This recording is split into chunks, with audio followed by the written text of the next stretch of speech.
Welcome back to Smith Coding and Design. And so today I wanted to go over a quick tutorial on how to use the probing routines for the LNC controller within Fusion 360. So we've added a lot of features that we think everyone will like, and I just wanted to go ahead and do a quick tutorial and just show everyone how to use them. Again, the probing routines are a collaborative effort, so I'll have the GitHub link in the description. They're free. Feel free to download them, use them, help us, add features, or if you find bugs, report those so that we can get them fixed for everyone. So with that being said, most of the probing that we'll do today will be with reference to a 0-point system. So what I have shown here is a Pearson palette. You could be using, a Lang 0-point system, fifth axis rock lock, silver and CNC, it doesn't matter. It could even be just a fixed point on your vise.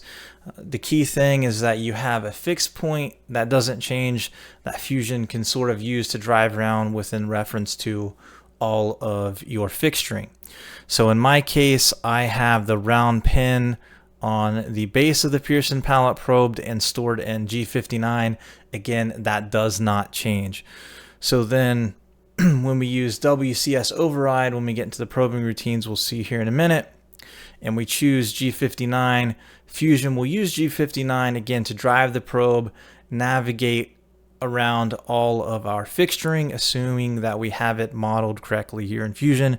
So again, it will use G59 to navigate around all the fixturing and then to come up and probe our workpiece.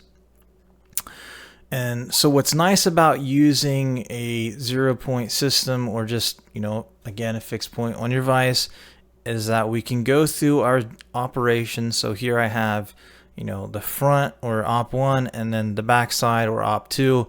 And you'll notice here my WCS origin, I'm using G54. So my G54 is on that 0-point location for both my ops. So that way I don't have to change where my WCS origin is between operations, which I could eventually mess up and crash my machine. In my experience, crashes are usually from getting your WCS origin wrong or having a wrong, length offset in your tool table. Okay, so now let's go ahead and jump right into the probing routines. All right, so what we'll quickly do is we'll just go ahead and discuss the workpiece here, the part I'm making. You notice that it has a bunch of interesting features, and I made those so that we can go ahead, we can machine the part, and one of the new features that we added is the ability to generate an inspection report. So after we machine this part, we'll go ahead and probe the pockets, the circular bows, the rectangular bows, the depths of the pockets, etc.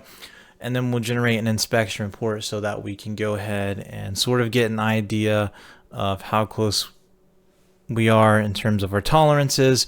And again, that inspection report does not replace manually going through and making sure you've hit all of your tolerances. Nonetheless, it's a nice option to have. So let's just go ahead and we'll just cover the cam real quick. Again, we'll see the machining of this part and the probing at the end of the video. This is a probing tutorial and not a cam tutorial, so we're not going to go through all of the toolpaths. Sorry, it's a probing tutorial, not really a toolpath tutorial. So we'll just quickly step through this. We're going to do an adaptive clearing to get rid of most of the material. We're going to do a flat to go ahead and finish all of our surfaces. We're going to do a 2D contour just to go around the outside, and then we're going to follow up with a chamfer. And then what we'll do after all that's finished is we will go through and probe those features. So let's go ahead and begin. All right, so the first thing that I'm going to do is just turn on my parametric stock so it's visible. I'm then going to go under inspection and then click on probe WCS. This is going to bring up the probing routine. I'm going to go ahead and select my tool, which in my case is the silver CNC probe, which I have stored in tool 12 because it goes into pocket 12 of my umbrella. It's always there. So again, that's why I use tool 12. The next thing I'm going to do is go to the geometry page. You can change your feed rates, etc. here if you wish. I'm going to leave them at default. Go into geometry, select the geometry that I want to probe. So I'm just going to select the top surface. Fusion automatically figures out here I want to do a probe rectangular boss where I sort of probe all four sides of the stock. Now normally what would happen is if you did this, the probe would sort of make your WCS center in XY at the center of your stock. So that's not what I want to do, because if I did that, it would essentially shift my WCS, keeping Z the same all the way over here to right below the center of my workpiece. I always want my WCS origin to stay here on my 0 point. So what we've done is we've added a feature in the post processor called 0 point compensation. And so what that does is we'll use WCS override, which we'll enable here in a minute. Fusion will drive the probe. We will come up here and we will do our probing routine. And instead of centering on the stock, what we're going to do is calculate the XY delta of where our piece of stock is compared to where it should be as modeled here. And then what we do is we set our G54 to G59 plus the measured deltas. So what that allowed us to do is just compensate for, the slight mismatch of where our part is and where it should be. That way we can still leave our WCS here on our 0 point. So again, we just compensated for those deltas. Hopefully I didn't butcher that description too well and you followed exactly what I'm saying. We don't want our WCS origin to be the center of our part. We want it to be on our 0 point, and so we just compensate for those measured deltas. Again, you have to enable that option in the post processor. So moving on, you'll notice here there is a box with feature tolerances, and so if we jump over here to actions, we now support wrong size and we support out of position. So if you want to check to make sure that your stock is not the wrong size within a tolerance, or it's not shifted in X or Y out of position within a tolerance, you can enable those features and then come back here to the geometry tab and select your tolerance, and just make sure that you put something realistic there. You know what your tolerances want to be, because trust me, while testing this, it can be annoying when you go to make a part and then right before you start machining you get an alarm that says, hey, your position tolerance is out or your stock tolerance is out. So it's very handy, but again, just make sure you set them to something realistic. That way you're not always getting alarms for your stock being too big when really it's not. All right, moving back.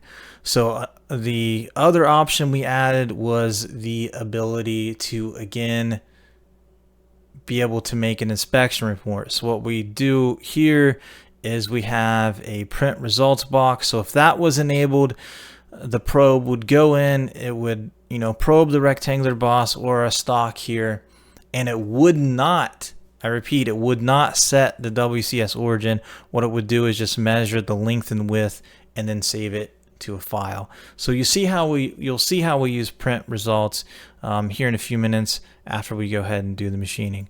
So instead what I'm going to do is leave it as is, and I'm going to come over here and enable WCS override. And again, my 0 point is stored in G59. G59 happens to be offset 6 and Fusion 360. So I'm going to go ahead and leave that as 6. So again, just to recap sort of what we've done, in our post processor, we enabled these 0 point compensation, and then we came in, we probed our stock, and then we compensated our 0 point by essentially just adding G59 plus our measured deltas, and we used WCS override so that Fusion knows how to drive the probe with respect to our workpiece and go ahead and do all of the probing. So with that, I'm going to click OK.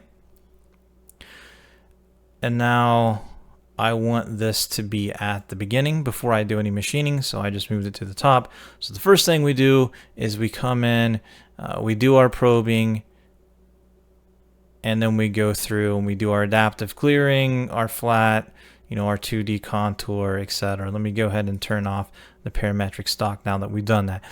And now the other thing you'll notice here is I did not probe in Z, right? So when I'm using my 0-point system, I never want to probe in Z. Again, my Z height is always just with respect to that 0 point. So my G54Z will always be the G59Z. Okay. So with that being said, what we did is, again, we probed our workpiece, we did all the machining, and so now what we want to do is we want to go in and we want to create that inspection report. So all I'm going to do here is I'm going to right click and I'm going to say duplicate. So that's going to generate a duplicated probing routine. I'm going to drag that to the bottom. So now again we are assuming here that we've done all the machining. So this is sort of where the fun begins. So what I'm going to do is go ahead and open this, and what I'm going to do now is I'm going to disable WCS override, right? We compensated G54 in this first probing routine, based on our measured deltas, and we machined all of our features with reference to G54, so I don't want to override G54 now that I've done all my machining. I want to keep that as G54. And the next thing I want to do is I want to go probe all these features and generate an inspection report without setting my WCS or my work coordinate origin to anything. So I'm just going to click print results, and again that's going to allow us to go measure everything, and then what will happen is the macros and the post processor will generate a file that is the same name as your program with a timestamp. So if you run your program 100 times, you'll end up with 100 inspection reports because of the timestamp.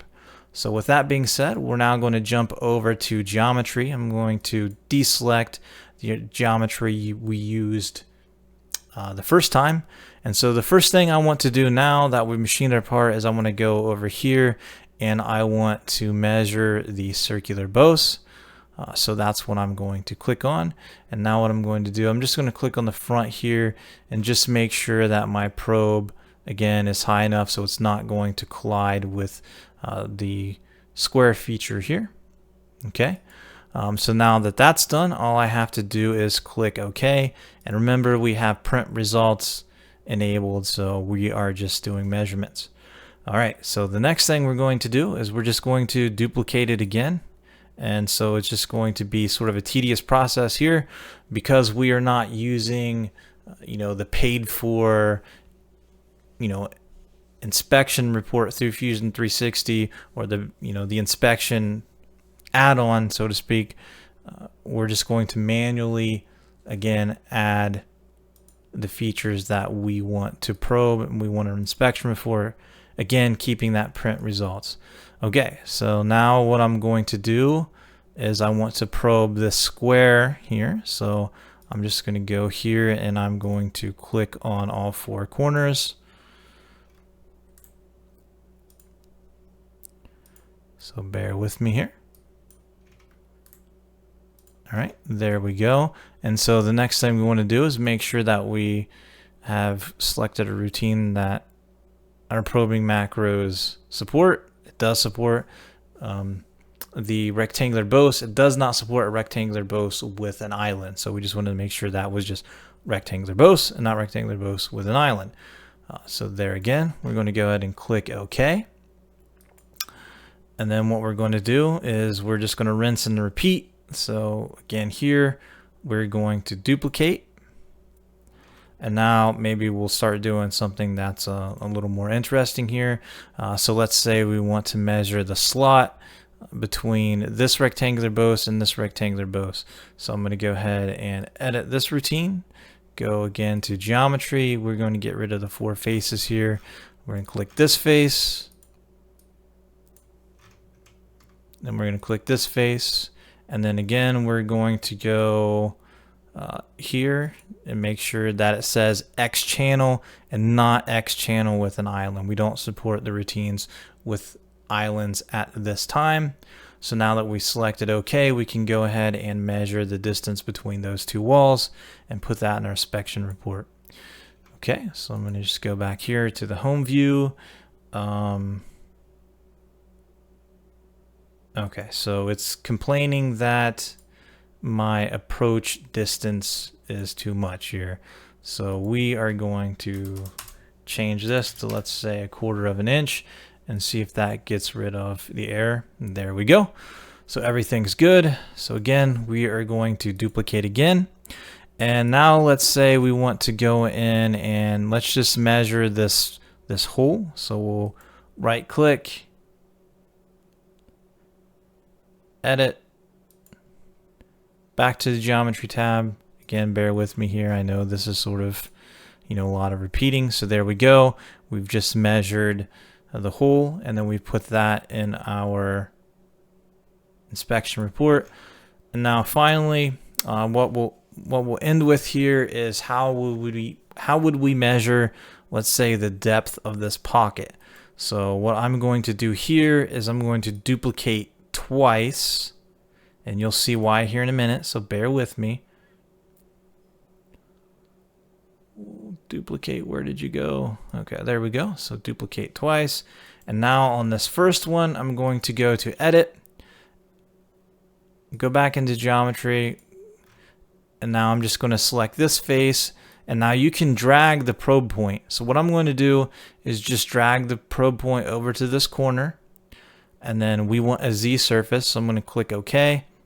And then what I'm going to do is edit again, go back into geometry, and then I'm going to select the bottom of the pocket, and again that's a Z surface, click OK. And so what that's going to do is after the probing routine is done, you're going to get 2 Z points in the report. And so what you will just have to do is essentially subtract them and calculate the delta, and the delta between those 2 probe Z points will then be the depth of your pocket. So it's literally that easy. So all right, so before we jump over to Op 2, I wanted to go ahead and show you how to enable the 0-point compensation in the post. So all that we need to do is just right click, and if we go to post process, it'll bring up our post processor options here. Again, you'd want to name your program something reasonable, not just a random number. And if we scroll down here under group 5, you'll see the enable 0-point compensation. So again, that's what you would want to check. Sorry, before we end here, I did want to go over Op 2. So I'm just going to come down here to Op 2, and we're sort of going to do the same thing where I am going to go to inspection, WCS probing. Again, I'm just going to select my tool. Now, I think I could have just copied from the top there, but we'll just go through the motions again. Select my probe, and we're going to go to geometry. And then what I want to do is I want to select for Op 2 the backside here. I just want to do that probe rectangular boss again. So what I'm going to do here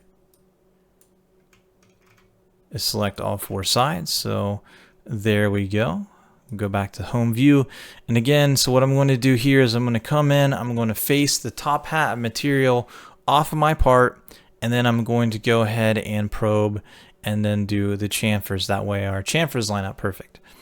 And so to do that, I'm going to make sure again I have WCS override selected and set to 6. We're using this to actually machine our part. This is not an inspection probe, so I'm not going to select print results. I'm just going to have WCS override. I'm going to click OK. And now I'm going to move that after the face, right? So we have this top hat material, and since our Z is always the same Z as G59, or Z does not change between G59 and G54, we can go ahead and do the facing operation first, get rid of our top hat of material, and then we can come in and we can probe to get our XY position and then compensate for that based on our 0-point or our measured deltas. And then we can finish off with our chamfering and clean up the edges and get that perfect chamfer. So with that being said, that's the end of this tutorial. I hope that helped, and I will see you in the next video. Alright, so here we are at the machine. We finished, again, machining our part, all our features, and so now what we're going in and doing is just the inspection probing. So we'll try to speed through this, but essentially we're just going to go probe all the features, and then the macros generate the inspection report that I was talking about in the tutorial. So after the program is finished, you would have that file, and then you would be able to go look through all of the measured features. So I hope this is helpful. I hope you liked the tutorial. Please leave any feedback or any comments below, and I will catch you in the next tutorial.